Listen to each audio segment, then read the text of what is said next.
시청자 여러분 안녕하세요. 매일 아침 오늘의 투자 전략을 밀키트에 담아서 전해드리고 있습니다. 자, 오늘도 저희는 팍스탁의 오민 멘토님과 함께 밀키트 열어볼 예정인데요. 팍스탁 멘토님과 함께 오늘도 팍스 밀키트를 조리할 저는 아나운서 허가은입니다. 자, 저희 방송 50분 동안 함께 하신다면 장 초반 공략해 볼 수 있는 종목들에 대한 다양한 분석 그리고 오늘 가격 전략까지 함께 하실 수 있는데요. 방송이 9시 20분 끝나고 나서도 계속해서 멘토님과 소통 원하시는 분들께서는 문자 한 통 남겨주시면 되겠습니다.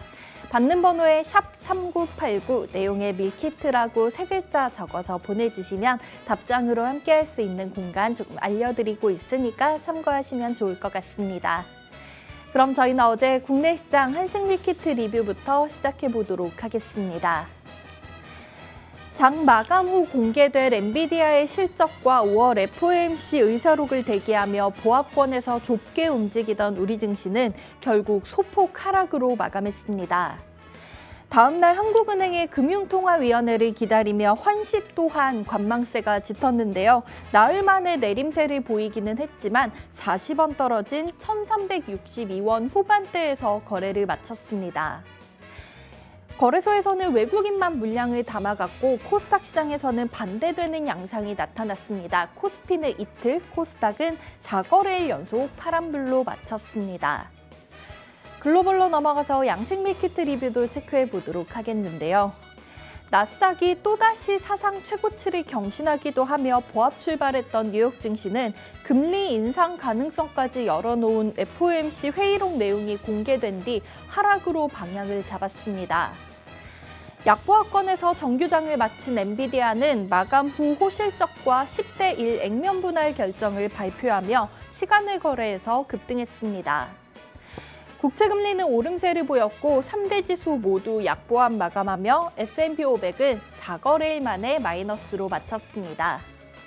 자, 이어서 오늘 오민 멘토님께 리뷰 들어볼 우리 밀키트 종목들 위주로 수익률 현황까지 한번 짚어보고 넘어가도록 하겠습니다. 자, 저희 첫 방송 때 공략해 주셨던 4월 15일 이구산업 같은 경우에는 계속해서 신고가 랠리 펼치면서 40% 넘는 수익을 안겨다 준 종목이고요. 그 다음 주 준비해 주셨던 풍산 역시나 구리 관련된 모멘텀 14년 만에 박스권 깨고 계속해서 우상향하면서 28% 넘는 수익을 안겨다 준 종목입니다.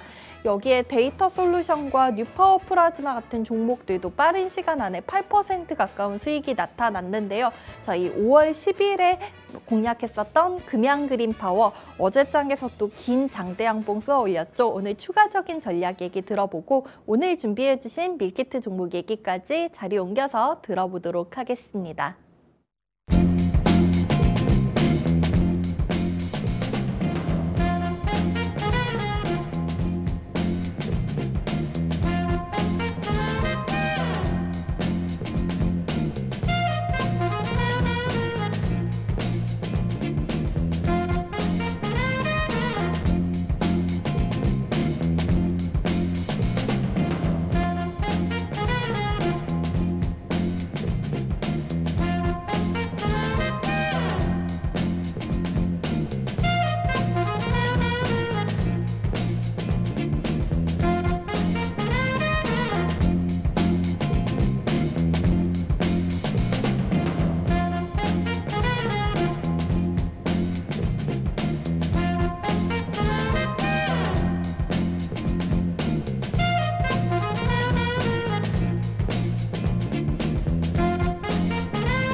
이번 주 투자자분들이 가장 지켜보고 있었을 것 같은 목요일 아침입니다. 미국 시장에서는 5월 FOMC 의사록과 엔비디아 실적 발표가 됐고 오늘 한국은행의 금융통화위원회까지 예정이 돼 있습니다. 오늘 시장에서 저희가 좀 변수가 굉장히 다양하게 등장했을 것 같은데 자, 이런 시장에서도 좀 쉽게 실마리 풀어주실 팍스탁의 오민 멘토님과 오늘 함께하도록 하겠습니다. 멘토님 만나볼게요. 안녕하십니까? 네, 안녕하세요. 네, 멘토님 오늘 드디어 기다리던 이벤트들이 많은 하루예요. 맞습니다. 오늘도 중요한 투자 전략 잘 풀어주실 것 같은데 우선 시청자분들께 인사 한 말씀 부탁드릴게요. 네, 안녕하십니까, 오민 멘토입니다. 혹시 이런 말 들어보셨나요? 이게 설레발은 필패다라는 이제 우스갯소리가 있는데요. 네. 오늘은 아마 설레발이 필승이 되는 그런 하루가 되지 않을까 그렇게 생각이 드는 하루입니다. 왜냐하면 오늘 엔비디아 새벽에 발표가 이제 미장 종료 이후에 실적 발표가 나오고 이후에 컨퍼런스 콜이 이어지면서 이때 엔비디아 주가가 엄청나게 상승을 보여주었거든요. 이 하락으로 마감했던 엔비디아 거의 10% 넘는 상승세를 보여주었던 이 장 끝나고 시간 외 거래에서 엄청난 상승세를 보여주었습니다. 그렇기 때문에 이러한 부분들에 있어서 우리가 제가 이제 앞전에 이 반도체 관련한 부분, AI 관련된 이런 관련주들 제가 잡아 들어가면서 이게 앞으로 이게 얼마든지 먹거리 있다, AI 먹거리 있다라고 제가 말씀드리면서 이런 종목들, 이런 섹터들, 산업군들 위주로 제가 잡아 들어갔는데 이러한 흐름들 계속 집중해 가면서 그리고 앞으로 어떠한 흐름들이 또 나올지, 앞으로 어떠한 종목들이 상승이 나올까에 대한 부분 제가 또 준비해 왔으니까 방송 끝까지 시청 부탁드리겠습니다. 감사합니다.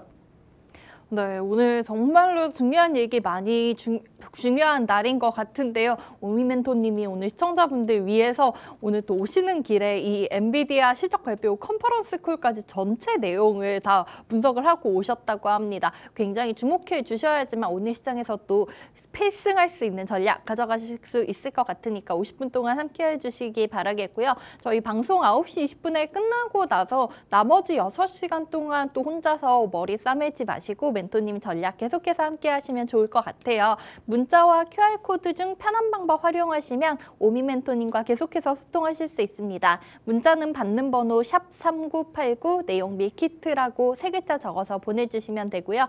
QR코드는 스마트폰 카메라 활용하시면 된다는 점 알려드리도록 하겠습니다.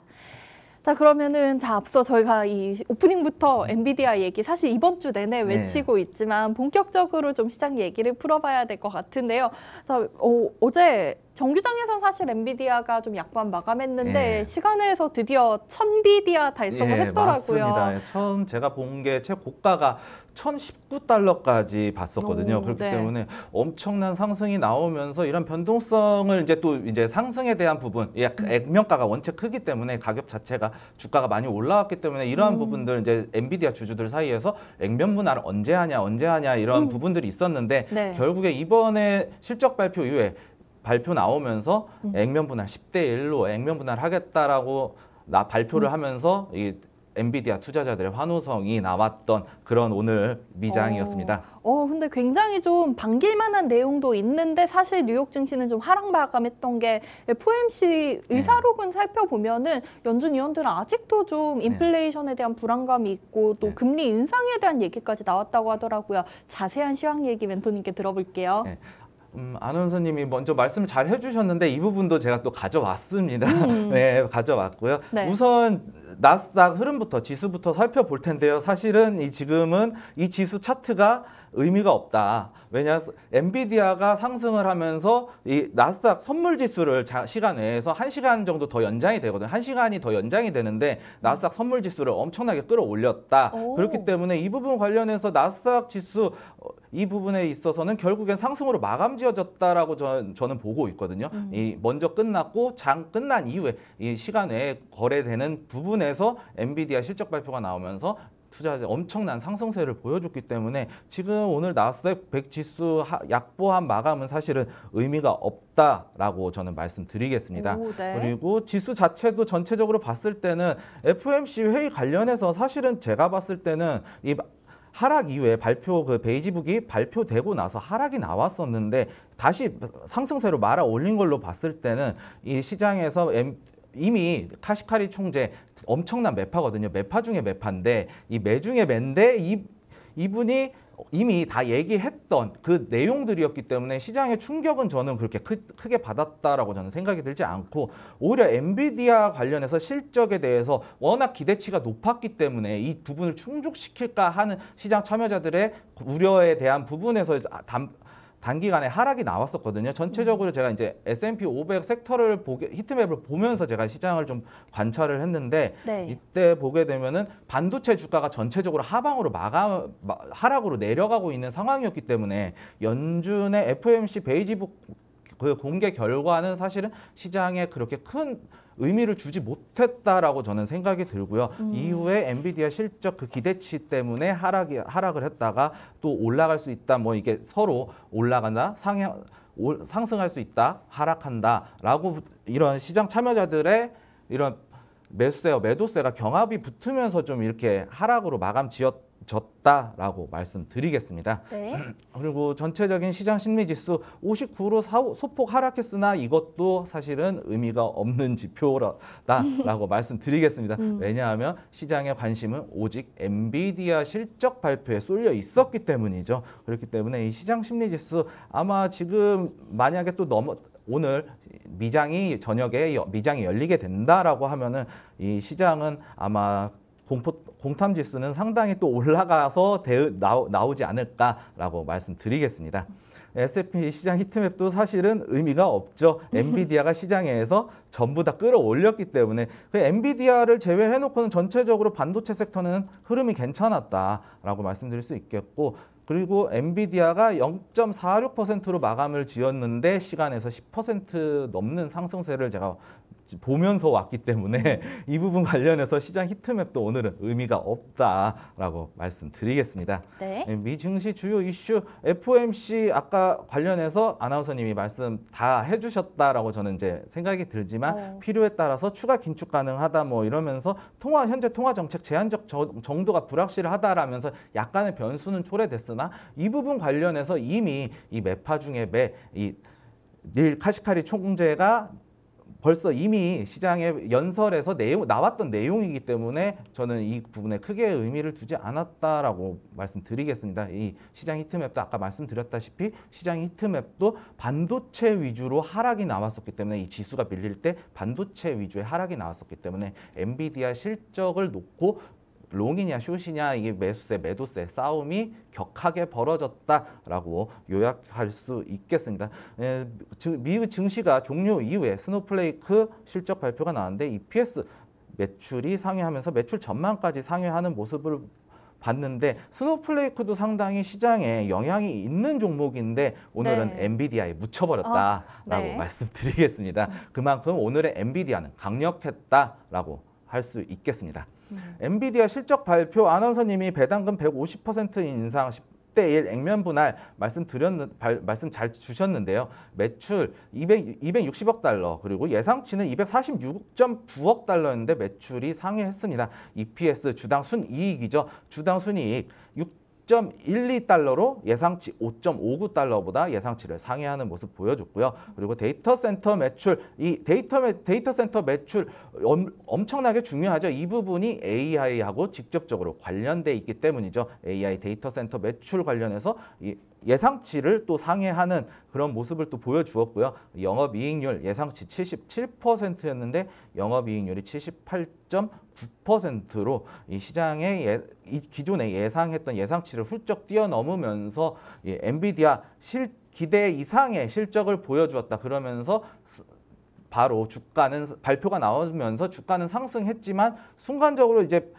2분기 기대 매출 가이던스라고 하는데 이 가이던스 매출도 잘 나왔습니다. 기대 매출도 상당히 잘 나왔는데 2분기 기대 영업이익률이죠. 마진율이 75에서 76%로 예상치를 살짝 밑도는 수준이다. 그 부분에 있어서 살짝 조정이 나왔으나 이어진 컨퍼런스 콜에서 20분 뒤였을 거예요. 아마 이어진 컨퍼런스 콜에서 이 엔비디아 엄청나게 좋은 발표가 나왔다. 그리고 컨퍼런스 콜에서 이 H100 관련해서 중국 시장은 조금 힘들었다 하지만 뭐 H200 그리고 블랙웰 엄청난 매출 상승이 있을 것이다라고 이제 컨퍼런스 콜에서 밝혀졌는데 컨퍼런스 콜 내용 이후에 우리 황 사장님 젠스낭 엔비디아 CEO죠. 네. 황 사장님이라고 그러는데 이 황 사장님이 엄청난 언변을 했습니다. 이 레볼루션이라는 이 혁명이다, 산업혁명이다, 이제 산업혁명 시작됐다라고 하면서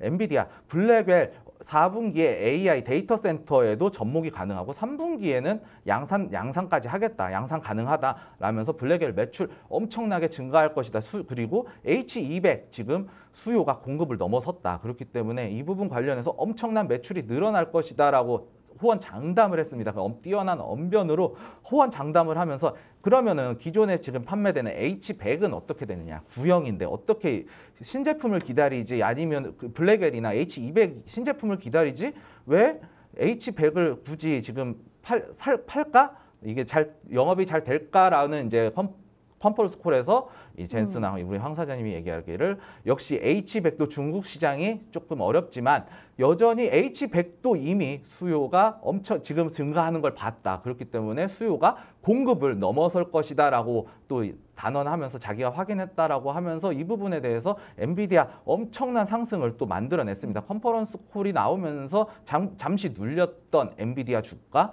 컨퍼런스 콜에서 상승이 나오고 그 상승세를 받아서 우리 황 사장님, 젠스낭 CEO가 엄청나게 또 다시 또 주가를 뛰어 올리는 그런 역할을 하면서 엔비디아 주가 $1,000를 넘어섰다. 그러면서 $1,000를 넘어서면서 시장을 마감 지어졌다라고 말씀드리겠습니다. 네. 그리고 국내 시장으로 넘어와서 코스피 지수 일봉인데요. 아마 제가 봤을 때는 아까 말씀드렸다시피 설레발은 필패라지만 지금 설레발을 쳐도 설레발이 무조건 필승이다라고 저는 좀 말씀드릴 수 있겠습니다. 이 엔비디아 관련해서 특히 우리나라는 반도체와 관련돼 있기 때문에 아마 엔비디아 지금 SK 하이닉스하고 HBM 관련해서 엄청나게 납품을 하고 진행이 되고 있죠. 이 블랙웰 생산량 수요가 엄청나게 올라갈 것이다. 그렇기 때문에 생산량 늘어날 것이고 매출 기대 예상치 증가할 것이다라고 이제 젠스낭이 얘기를 했는데 젠스낭 CEO가 얘기를 했는데 이 부분 관련해서 반도체 저희가 잡아 들어갔던 대로 엄청난 상승이 또 나올 수 있는 설레발이 또 필승이다라고 말씀드리겠습니다. 결국엔 이 코스피 전일에 코스피 지수 의미 없었다라고 말씀드리겠습니다. 네. 군봉도 마찬가지인데요. 약보합선으로 마감 지어졌는데 이것 또한 엔비디아 실적 발표를 앞두고 눈치 보는 시장이기 때문에 이렇게 나왔다라고 말씀드리겠습니다. 뭐 이동평균선 관련해서 뭐 전체적으로 상승에 대한 흐름을 다지기 위해서 상승폭이 하락폭이 각도가 줄어들면서 박스권을 만들면서 바닥을 다지면서 마무리가 지어졌거든요.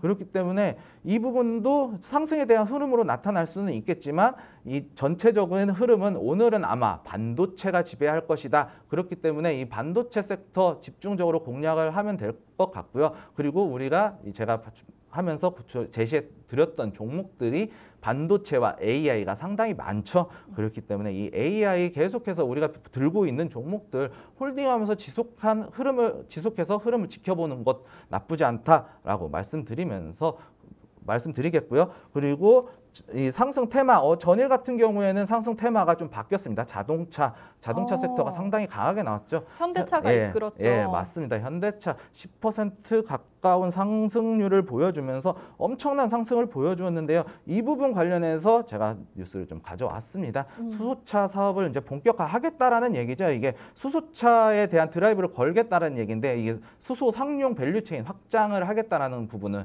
수소 연료 공급하는 이런 밸류체인을 확대를 하겠다라는 거거든요. 그렇기 때문에 이제 현대차는 수소차의 집중을 기존의 전기차로 돌렸던 부분을 순간적인 비용적인 측면에서 전기차로 일부를 돌렸는데 이 부분 관련해서 수소 공급망 사업을 본격화하면서 본격적으로 수소차 인프라 다지겠다 그러면서 수소차로 넘어가겠다라는 부분 나오면서 현대차 엄청나게 강력한 상승세를 보여주었고요. 그럼에 따라서 2차 전지 관련해서도 동반 상승이 나왔거든요. 수소차는 정확하게 수소 전기 자동차이다라고 이제 제가 요약해서 말씀드릴 수 있겠고요. 결국에는 수소 탱크에서 연료 전지를 통해서 연료 전지에서 동력을 이제 전기를 생산을 하죠. 그리고 전기를 생산함에 있어서도 배터리가 어느 정도는 들어가게 돼 있거든요. 그렇기 때문에 수소차에도 2차 전지는 반드시 필요하다라고 이제 말씀을 드리겠는데요. 결국에는 어제 2차 전지 안에서 섹터 안에서도 희비가 갈리는 모습, 확실히 명암이 갈리는 모습을 보여주었는데요. 수소차 그리고 ESS 에너지 저장 장치죠. 여기와 관련된 종목들은 상승을 했는데 기존의 양극재나 뭐 이런 소재만 생산하는 기업들은 주가는 여전히 바닥을 기고 있다라고 말씀드리겠습니다. 그러면서 2차 전지 특징주에서 아까 말씀드렸던 대로 2차 전지 특징주를 보시게 되면은 전체적으로 추세를 수소 관련주죠. 수소와 관련해서 ESS 관련한 부분들이 상승을 하면서 기술적으로 추세를 돌리는 위치들에 있다라고 말씀드리겠습니다. 그러면서 이제 우리는 이 수소차 관련한 부분에서 공략을 좀 집중해 봐야 되지 않나. 제가 지금 종목을 제시하면서 수소차 관련된 부분 제가 전혀 드리지 않았거든요. 2차 전지에 대한 부분 조금 기다려봐야 된다. 그런데 수소차 관련해서 현대자동차가 상승을 좀 분위기가 심상치 않았거든요. 현대자동차 관련해서 주가가 이전에도. 하지만 아직 들어갈 자리는 아니다라고 좀 판단을 했었습니다. 하지만 지금 현대자동차 강력하게 상승 나오면서 이에 따라서 이 2차 전지 중에서도 ESS 에너지 저장 장치하고 수소 연료 전지하고 관련된 부분들에 있어서 2차 전지 섹터가 강하게 나오면서 바닥을 다지면서 추세를 돌리는 위치이기 때문에 이제는 일부 종목에 한해서 들어갈 수 있다라고 말씀드리면서 국내외 시황 브리핑 마치도록 하겠습니다.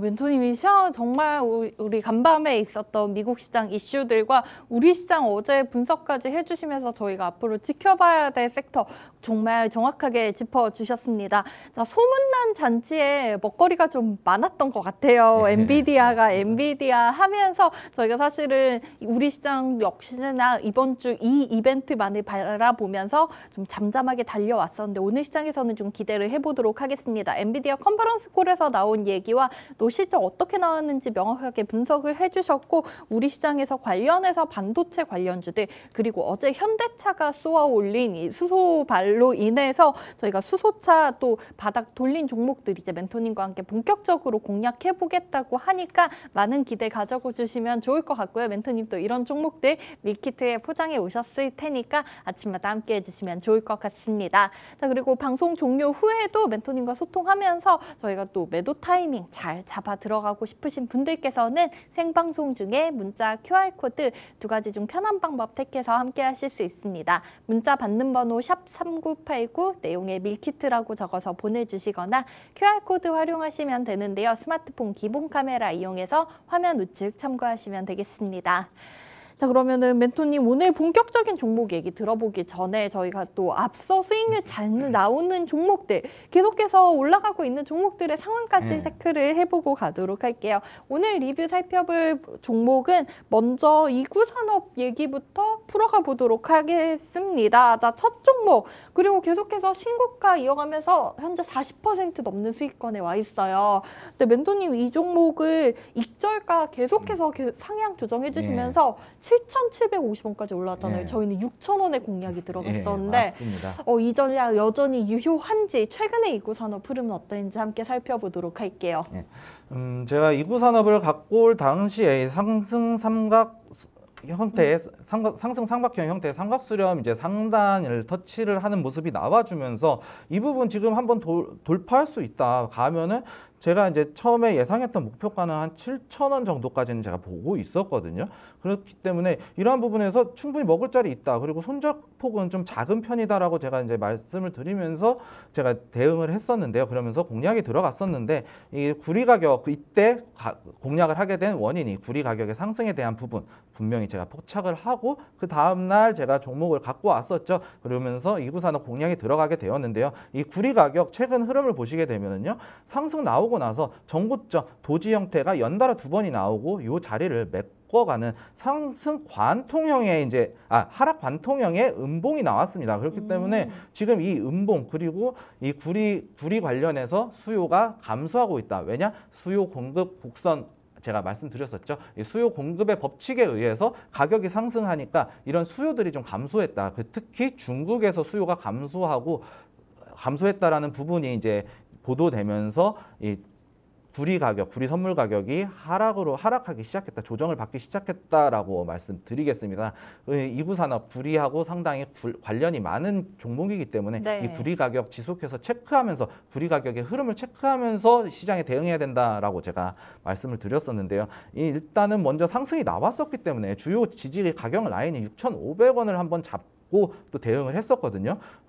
그 와중에서도 주요 가격 지지라인 6,500원을 넘어갔다가 다시 이탈을 하는 모습이 보여졌는데요. 이후에 다시 상승을 하면서 목표가를 7,200원으로 실적가를 상향 조정하면서 우리 지속해서 들고 갈 수 있었다라고 말씀드리겠습니다. 이후에도 또 연속해서 또 상승이 나오면서 목표가 익절가를 7,750원까지 대폭 상향하면서 이 시장을 대응했는데 지금 현재 흐름을 보시게 되면은요. 지금 7,230원에 마감이 됐습니다. 그렇기 때문에 7,200원까지는 뭐 어차피 한 3틱 정도밖에 안 되니까 적은 가격이니까 7,200원 뭐 3틱 이 정도까지 오늘 만약에 시가가 7,200원 밑으로 흘러내리게 된다라고 하면은 추가적인 하락이 있을 수 있거든요. 그렇기 때문에 지금은 이제 익절로 잡아야 된다. 그리고 우리는 충분히 수익을 낼 수 있었고 이 움직이는 파동 속에서 실시간으로 같이 하신 분들은 얼마든지 더 큰 수익을 낼 수 있었다라고 말씀드리면서 이구산업 리뷰 마치도록 하겠습니다. 네, 이구산업 저희는 6,000원짜리에서 진입을 해서 40% 넘는 수익을 가져갔기 때문에 지금 충분히 우리 함께 공략하셨던 시청자분들께서는 수익권에 머물고 계실 거예요. 익절가 계속해서 높여가면서 7,750원까지 상향 조정이 됐었는데 이제 오늘 장에서는 7,200원을 하락으로 이탈하는지 여부 체크하면서 대응해 보시면 될 것 같다는 얘기 전해주셨습니다. 다음 종목도 멘토님 놀라운 수익이 난 종목이에요. 네. 그 다음 주에 알려주셨던 풍산 역시나 수익이 지금 28% 넘게 나타나고 있고 역시나 계속해서 신고가, 랠리, 익절가 상향 조정 도와주셨던 종목인데 우리 풍산 같은 경우에는 저 최근에 단기 익절 라인 한 74,000원 바라보자라고 얘기를 해주셨죠. 지금도 그 전략 유효한지 혹은 추가적으로 해주실 얘기 있으실까요? 풍산 제가 이제 진입했던 당시에 월봉상 박스권을 14년간의 박스권을 넘어가는 흐름을 제가 포착을 했거든요. 이 월봉 14년간의 횡보를 하던 주가가 갑자기 상승 돌파가 나왔다. 이 박스권 대응의 기본 원칙이거든요. 박스권 돌파에 대한 돌파 타점이었다. 그렇기 때문에 안전하게 그냥 우리가 들어갈 수 있었다. 손절은 박스권 하단까지 잡고 월봉이기 때문에 손절폭이 조금 있었다라고 제가 말씀드렸었거든요. 그렇기 때문에 우리가 이 정도 리스크 감수하고 들어가 보자라고 제가 말씀드렸던 종목입니다. 그러면서 며칠 조정을 받다가 이 4월 26일 날 우리의 본전가를 주어주면서 상당히 이게 손절폭을 그때 제가 확 올려서 100원 우리 매 진입가에 100원 낮은 이 자리까지 100원 낮은 가격까지 제가 손절가를 정해드리고 대응을 했었는데 이 26일 고가 넘어가게 된다면 엄청나게 좋은 흐름 보여줄 것이다라고 제가 말씀을 드렸습니다. 그러면서 그 다음 날 보게 되면은 이 갭자리로 넘어가게 됐었거든요. 그러면서 71,500원 이탈 시에 익절 대응해야 된다라고 이제 말씀을 드렸었습니다. 이 5분 봉상 보시게 되면은 앞전에 전 저점 라인 여기 이탈하지 않으면은 추가적인 상승이 있기 때문에 욕심을 부리기 위해서는 우리는 욕심을 어느 일정 부분 내려놔야 한다라고 말씀을 드리면서 익절가를 올려서 대응했습니다. 그러면서 또 추가적인 또 상승이 나왔는데 익절가를 이때 큰 돌파가 나오면서 우리도 익절가 74,000원까지 보자라고 제가 말씀을 드렸습니다. 그러면서 추가적인 이제 대응 전략 제가 말씀을 드렸는데 아마 차마 대응 못하신 분들도 계실 겁니다. 근데 지금 이제 전체적으로 이제 최근 흐름까지 보게 된다라면요, 저희가 공략 가능한 영역이 돌파 자리에서 지니까 61,600원에서 1차 익절가 71,500원까지 보셔라. 그리고 이후에 지지 받으면서 돌파가 나왔을 때 이때 74,000원 영역이 우리가 2차 익절가다. 그렇기 때문에 이 고점에서 파실 분들은 이거 엑시트 하셔도 되고 더 보실 분들은 익절가 지켜가면서 74,000원까지 기다리면서 더 큰 수익을 한번 노려봐라. 제가 그렇게 말씀을 드렸는데요. 지금 현재 흐름을 보시게 되면은 이미 이동평균선 꺾여 들어가고 여기서 분봉상 장대 음봉이 한번 나와주면서 추가적으로 도지 형태 지지를 받는 듯이 보여지다가 121선이거든요. 60분 봉상 120선을 지지받는 듯 보여졌으나 추가적으로 하락 이탈이 나오면서 지금 현재 61,900원이 약 12% 수익권이다. 그렇기 때문에 지금은 10% 수익권 내 무조건 지키면서 대응을 하셔야 된다. 지금 자리 못하면은 우리 기간 투자한 거 다시 무용지물이 될 수 있다. 그렇기 때문에 구리 가격 아까 이구산업 말씀드리면서 이 구리 가격 하락하고 있다라고 제가 말씀을 드렸잖아요. 그렇기 네. 때문에 이 풍산도 구리 가격 방산 들어갈 때 이런 포탄을 생산하는 부분에 있어서 구리를 무조건 사용할 수밖에 없거든요. 그렇기 때문에 이 구리 가격이 이제 하락하게 됨에 따라서 이 풍산도 지금은 이제 상승에 대한 부분 힘이 좀 다 하지 않았나라고 말씀드리면서 풍산 지금이라도 익절해야 된다. 12% 수익권일 때라도 익절해야 된다라고 말씀드리면서 풍산 마치도록 하겠습니다. 네, 멘토님이 이구산업과 풍산 공략해 주실 때는 구리 가격 상승세를 미리 예측하고 발빠르게 이 종목들 상승 시작되는 부분에서 잡아주셨는데요. 이제는 구리 선물 가격도 하락세로 돌아선 부분이 나타났고 저희는 뭐 두 종목으로 충분히 배부른 수익 가져갔기 때문에 이 풍산 이제는 조금 아직 보유하신 시청자분들 정리해보자라는 의견 제시해 주셨으니까 도움되셨으면 좋겠습니다. 자, 마지막 살펴볼 종목이 좀 키포인트가 아닌가 해요. 멘토님, 어제 시장에서 SOFC 맞나요? 이 수소 관련된 모멘텀 앞서도 얘기를 해주셨는데 저희가 이 관련된 종목을 5월 10일에 미리 포트폴리오에 담아놨어요. 금양 그린파워 당시에도 좀 친환경 에너지 이런 테마로 전선 이후에 친환경 쪽을 봐야 된다라고 얘기를 해주셨는데 어제 좀 한 점심 때부터 장대양봉 써 올리더라고요. 맞습니다. 추가적인 전략 매우 궁금한데 금양 그린파워에 대한 얘기 다시 들어볼게요. 금양 그린파워 제가 이제 여기서도 상승 삼각형 형태의 그 삼각 수렴이 나오면서 상단 부분을 돌파하려는 움직임을 보고 제가 진입을 했었는데요. 아쉽게도 주가는 눌리면서 소폭 상승을 하다가 주가는 눌리면서 지금 구름대 영역 지지 라인까지 내려왔다. 그러면서 상승이 오늘 어제 전일 장대 양봉이 나오면서 상당히 강한 흐름 보여줬거든요. 그러면서 지금 진폭을 줄여가면서 힘을 모으고 있다라고 이제 말씀을 간단하게 요약을 하자면 이렇게 진폭을 줄여가면서 힘을 모으고 있는 구간이다라고 말씀을 드리겠습니다. 하지만 지금 진폭이 어느 정도 많이 줄어들었거든요. 이 상승 하락 그 폭이 줄어들었다고 이제 보여지잖아요. 딱 봐도 이렇게 삼각형 수렴이 나오면서 줄어드는 부분에 있어서 우리는 힘을 모으고 있다라고 이제 간략하게 말씀을 드리겠습니다. 그러면서 장대 양봉 나와주면서 다시 한번 상승에 대한 흐름 기대해 볼 수 있다라고 말씀드릴 수 있겠는데요.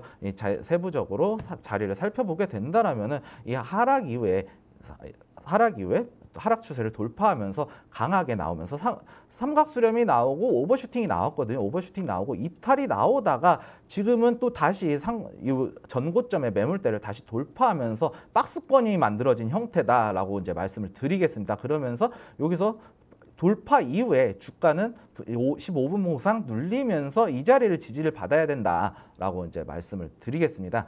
그리고 더 세부적으로 보게 된다면 전체적으로 봤을 때는 상승 이후에 하락세기 삼각 수렴 형태는 이 상승 추세의 연속이 나올 수 있는 그런 흐름이다라고 말씀을 드렸는데요. 이 부분 관련해서도 돌파하자마자 오버슈팅이 나오고 다시 이 하락세기 형태를 만들면서 돌파가 나오면서 지금 추세가 돌리는 흐름이 만들어지고 있거든요. 추세를 확실히 돌렸다. 이 박스권을 만들어질 수도 있기 때문에 지금은 현재 이 박스권 안에서 삼각수렴이 만들어지고 있는 위치거든요. 그렇기 때문에 지금 단기적으로 방향성을 이제 낼 때가 된 것 같습니다. 그렇기 때문에 지금 현대자동차 강하게 움직이고 있기 때문에 이 현대자동차가 수소 테마를 타고 가고 이제 강하게 움직이고 있기 때문에 이 금양 그린파워 이 수소 관련한 부분 말고도 전력 공급과 관련된 이 모멘텀이 엄청나게 많거든요. 그렇기 때문에 이 부분 관련해서 어떠한 이슈를 타도 얼마든지 상승에 대한 부분 우리가 예측 가능하다라고 말씀드리겠습니다. 뭐 손절가는 지금 박스권 이탈하는 단기적으로 15,500원 이탈을 하게 된다라면은 우리는 손절에 대한 부분을 한번 생각을 해봐야 되겠지만 아직까지 이 자리까지는 우리 얼마든지 버텨볼 수 있을 만한 위치다라고 말씀드리면서 금양 그린 파워 마치도록 하겠습니다. 네. 금양그림 카워도 멘토님이 차트에서 상승 시그널 포착해서 5월 10일에 미리 공략을 해준 종목입니다. 오늘 장에서도 계속해서 상승폭 키워가면서 지금 16,900원 선 위로까지 올라오고 있는 상황인데요. 단기 손절 라인 정말 널널한 자리에 지금 와 있어요. 15,500원 기억하시면서 대응하시면 될 것 같습니다. 자, 그러면은 오늘 이렇게 또 장 출발한 만큼 본격적으로 오늘 멘토님과 함께 공략해볼 밀키트 종목 얘기 이어가 보도록 하겠는데요. 자, 멘토님 오늘 앞서서 혹시 힌트 주신 내용 중에 저희가 연관된 테마 있을까요? 예, 맞습니다. 그래요? 아나운서님이 파악을 너무 잘하셨습니다. 멘토님이 힌트를 좀 많이 주신 게 아닌가 싶은데 오늘 봤더니 어제 시장에서 이렇게 좀 뜨거웠었던 수소와 연관이 있는 종목을 가져오신 것 같아요. 맞습니다. 종목명 잠깐 힌트를 드리자면 제가 이제 수익을 비나이다 이렇게 말씀드리고 싶은데 오늘 종목은 비나텍 가져오셨어요. 저 우선은 좀 제가 하는 일을 봤는데 약간 어려운 것 같아요. 뭐 수소가 좀 묻은 것 같긴 한데 정확히 무슨 기업인지 그 설명 먼저 들어보고 가도록 할게요.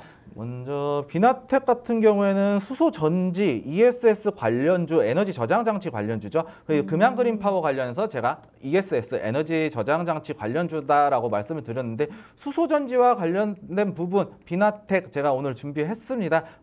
전체적으로 제가 아까 말씀드렸다시피 연료전지, 수소 연료전지 관련한 부분, 그런 2차 전지 관련된 부분들에 있어서 바닥을 다지고 추세를 돌리는 위치, 최소한 상승은 아니더라도 박스권은 만들어질 수 있는 위치다라고 저는 이제 판단이 됐기 때문에 이 부분 관련해서 이제는 한번 들어가 볼 만하다 해서 준비를 했습니다. 이 비나텍 주요 사업을 보시게 되면은 슈퍼 커패시터라고 하는데 이게 뭐예요? 이게 컨덴서라고 해서 컨덴서라고 그러면 이제 남자분들은 웬만하면 아실 겁니다. 전기를 저장했다가 순간적으로 저장했다가 방출하는 그런 이제 전기 공급에 대해서 안정되게 전력을 공급하는 그런 장치를 생산하는 그런 기업입니다. 그리고 수소 연료전지 MEA라고 그래서 이러한 부분 제가 이거 MEA도 좀 갖고 왔어야 되는데 주로 집중해야 될 부분은 제가 사업 보고서에 갖고 온 지지체입니다. 지지체에 대해서 집중을 해야 된다라고 말씀드리겠고 수소 연료전지와 관련된 부분에 있어서 이러한 부분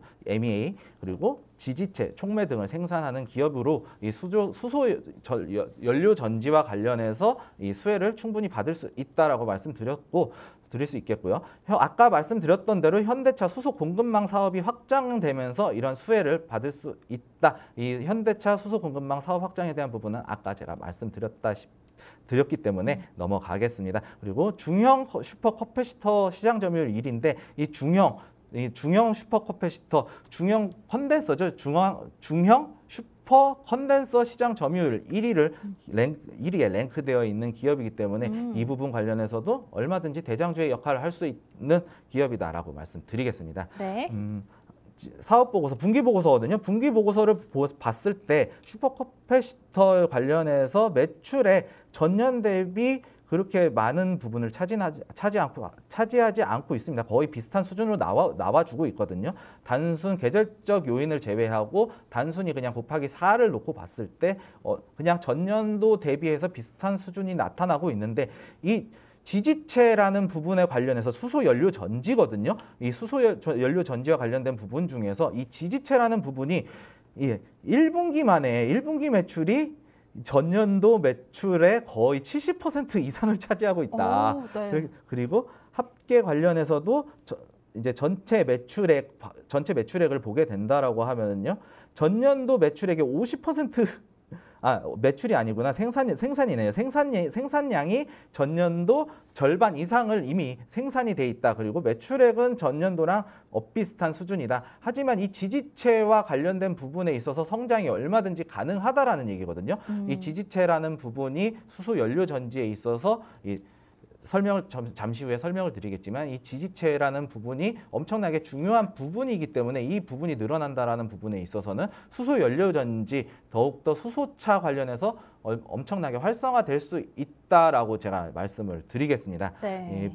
먼저 보시게 되면 슈퍼 커패시터라는 건데 2차 전지에 대한 보완제 역할을 한다. 전기를 저장 및 방출하는 장치고 SSD, 자동차, 자동차에 들어가는 전자장비죠. 전장품이라고 하는데 여기에도 들어가고 ESS 그리고 대용량 같은 경우에는 보조전원에 사용되는 이 비나텍 같은 경우에는 중형 슈퍼커패시터이기 때문에 보조전원에 사용되는 이러한 부분들을 주력으로 하고 있다라고 말씀드리겠습니다. ESS 관련해서 에너지 저장 장치 지금 전력이 부족하기 때문에 재생에너지 발전하면서 필요한 게 ESS 에너지 저장 장치거든요.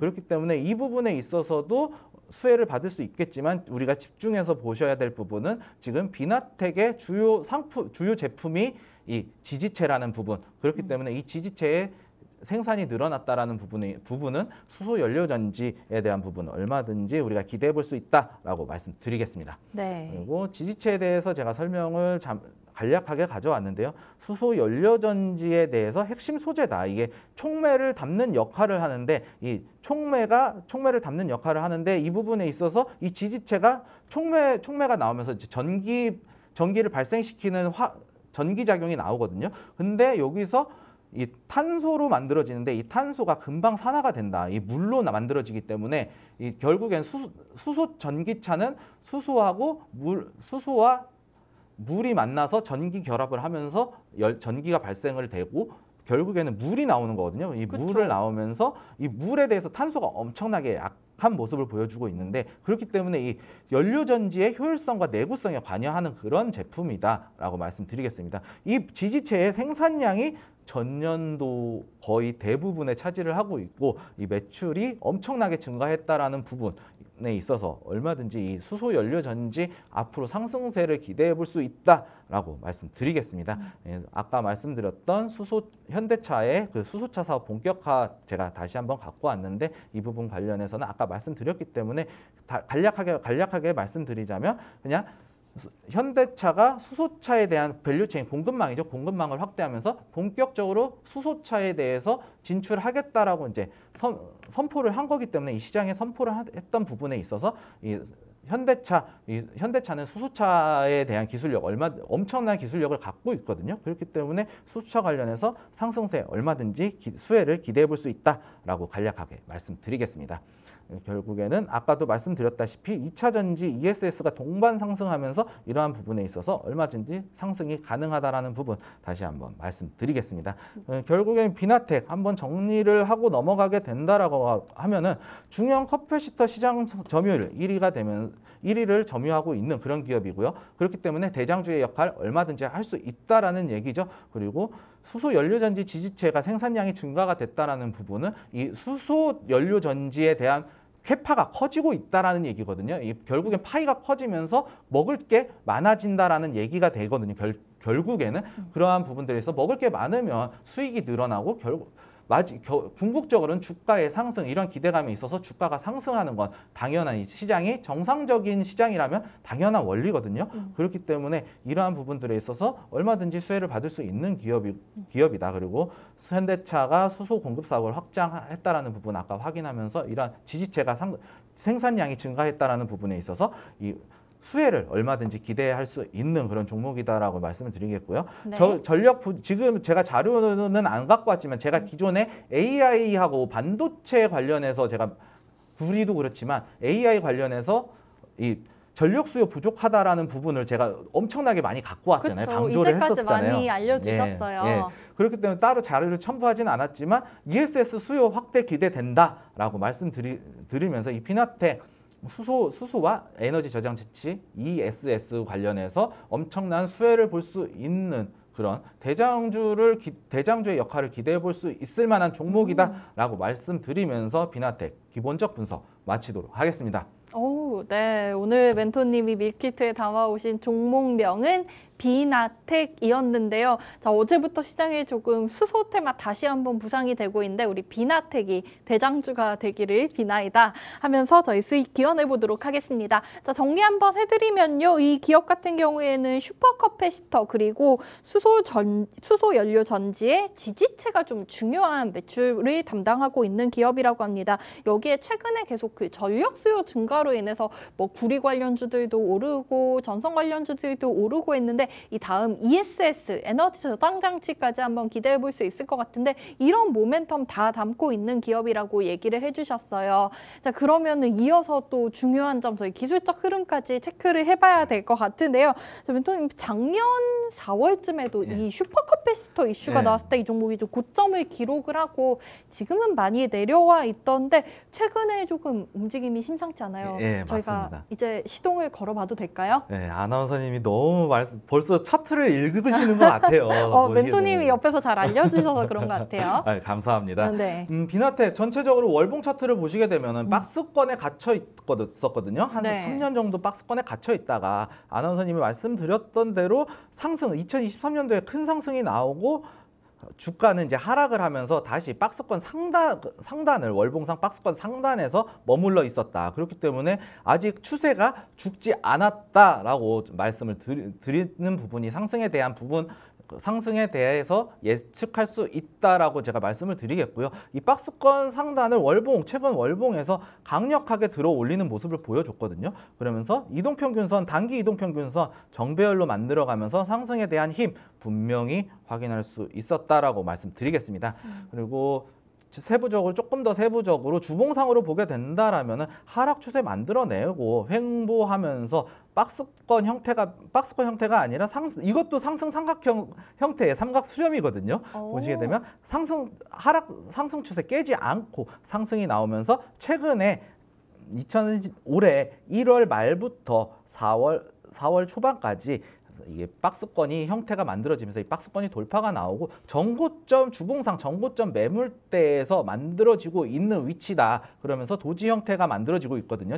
지금 어제 종가의 도지 형태가 만들어지고 있는데 이 형태가 이번 주에 양봉으로 마감 짓게 된다라면은 다시 한번 큰 상승 노려볼 수 있거든요. 왜냐하면 정고점 돌파에 대한 타점이거든요. 만약에 주가가 이번 주에 도지 형태로 나오고 그 다음 주에 음봉이 나오게 된다라고 하면 여기서 이미 변곡이 한번 이 상승세에 대한 부분 탄력이 좀 죽었다라고 해석할 수 있기 때문에 만약에 그렇게 나오게 된다라고 하면은 다음 주에 음봉이 뜨게 된다라고 하면 우리는 눌림목에서도 충분히 잡아볼 수 있는 종목이거든요. 왜냐? 지금 상승 추세 깨고 있지 않거든요. 추세가 흐름이 깨지지 않았다. 그렇기 때문에 이 부분 관련해서 얼마든지 우리가 공략해 볼 수 있는 위치다. 돌파, 눌림 모두 다 공략 가능한 위치다. 왜냐? 위아래로 다 열려 있기 때문에 우리는 돌파가 나오게 된다면 최대한 빠르게 수익을 낼 수 있는 돌파 타점을 잡으면 되고, 만약에 주가가 눌리게 된다라면 우리가 안전하게 눌림의 위치에서 공략을 하면 된다라고 말씀드리겠습니다. 그런데 비나텍 지금 일봉상으로 보게 된다라면 돌파 상승 삼각형 형태의 그 삼각수렴이 나오고 나서 돌파가 나왔거든요. 이 돌파가 나온 이후에 갭상승 나오면서 지금 박스권을 만들고 있어요. 단기적으로 지금 한 일주일 한 7거래일 정도 나오고 있는데 7거래일 정도 박스권이 형태를 만들어지고 있습니다. 그렇기 때문에 지금 일봉상에서는 사실상 돌파의 영역이다. 그리고 짧게 먹으면 6만 원까지 먹을 수 있는 위치다라고 저는 예상이 되고요. 이때 손절가는 박스권이기 때문에 52,000원까지만 좀 짧게 보면 되지 않을까. 단기적으로 대응하실 분들은 6만 원까지는 보시되 6만 원 넘어가게 된다라면 큰 흐름 노릴 수 있겠으나 지금 매물대가 6만 원 부근에서 형성이 되어 있다. 그리고 57,500원 어떻게 넘어가느냐 하는 대한 관점 우리가 반드시 지켜봐야 될 것 같고요. 손절가는 짧게 52,000원 단기적으로 대응하실 분들은 52,000원 손절가 잡고 대응하시면 된다라고 말씀드리겠습니다. 멘토님 오늘장 지금 비나텍이 59,300원까지 기록을 했었거든요. 저희 한 6만 원까지 기대해봐도 좋은 걸까요? 지금 아마 실시간으로 좀 보게 된다라고 하면은 비나텍 상당히 좋은 흐름 나와주고 있거든요. 그렇기 때문에 지금 일봉상, 분봉상으로 보게 된다라고 하면은 지금 여기서 박스권 나오면서 돌파의 위치거든요.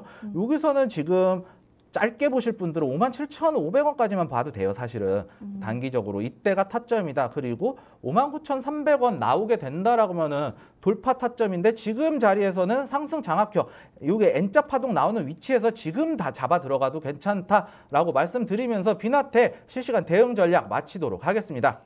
네. 베나텍 오늘 장에서 좀 좋은 흐름 이어가고 있다고 하니까 가격 전략 참고해 주시면 되겠습니다.